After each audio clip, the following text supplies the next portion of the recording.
Jadi gini Pak Ustadz, jadi diulang-ulang gini mulu. Iya. Jadi di 216 itu yang kita bahas kemarin kan adalah hal yang baik untuk kita kadang belum tentu baik Iya. buat kita. Dan sebaliknya, hal yang buruk. Gimana? Saya bantuin. yang baik. Bantuin dong, kemarin kan saya sebenarnya lupa. sebenarnya ini ayat perang ya Ustaz. Iya. Tapi relate ke kita berdua yang Sama suka yang Pak Ustadz tadi jelasin Iya. juga relate. Kita kan suka discuss nih Ustaz. Jadi Mas Baim itu sama saya suka saling tanya kan 216 itu ngejelasin apa yang kau anggap baik belum tentu baik gitu kan. Apa yang kau anggap buruk belum tentu buruk. Contohnya teman saya ini buruk Pak Ustadz. Enggak, jangan dibilang di sini itu Iya, aib. perilakunya Iya. buruk, tapi kan ternyata Anda yang membawa saya ke sini berhadapan dengan Pak Ustadz dengan teman-teman semua berarti baik kan akhirnya. Amin. Boleh diselesaikan di belakang?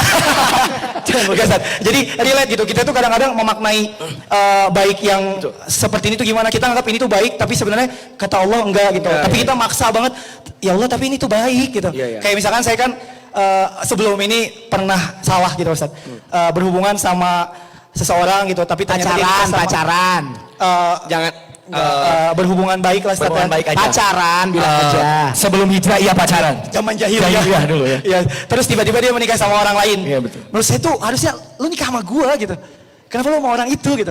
Tapi kan ternyata saya nemuin ayat itu dan akhirnya saya discuss sama Mas Baim gitu. Iya, Nah, dan mungkin bisa ditambahin. Ya kalau yang aku kemarin di case yang aku mungkin Mas Aji ini langsung marah Pak Ustadz. Karena yang aku pikir tuh yang kita nggak buruk agak ternyata baik itu apakah kita boleh mencopet tapi buat bantu-bantu Nggak boleh. Nggak boleh. Makanya saya marah Ustaz. Saya bilang itu nggak baik gitu Nggak kan. baik Jangan kayak gitu. Iya mungkin itu aja Pak Ustadz. Mungkin dijelaskan aja gimana sih gitu ya. yang memaknai sebenarnya. Memaknai. yang baik versi Betul. Allah sama sebenarnya buruk itu ternyata ada kebaikannya gitu Ustaz. Iya gitu. Baik, jadi gimana cara kita nggak maksa untuk merasa lebih tahu yang terbaik buat kita? Kan ayatnya bisa jadi kamu menyukai sesuatu padahal itu buruk untukmu. Atau sebelumnya bisa jadi kamu membenci sesuatu padahal itu baik bagimu. Kan kalimat terakhirnya yang jadi kalimat penutup dan inti.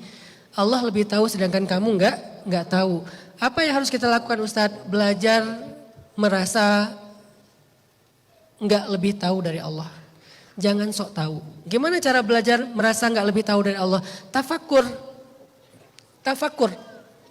Coba sering-sering memikirkan, melihat, menemukan bukti-bukti Allah itu maha tahu, maha kuasa, maha perencana yang terbaik. Coba tafakur itu. Bagaimana bumi dan langit ini tercipta. Terserah mau mazhabnya apa. Apakah bumi ini bulat, apakah bumi ini flat.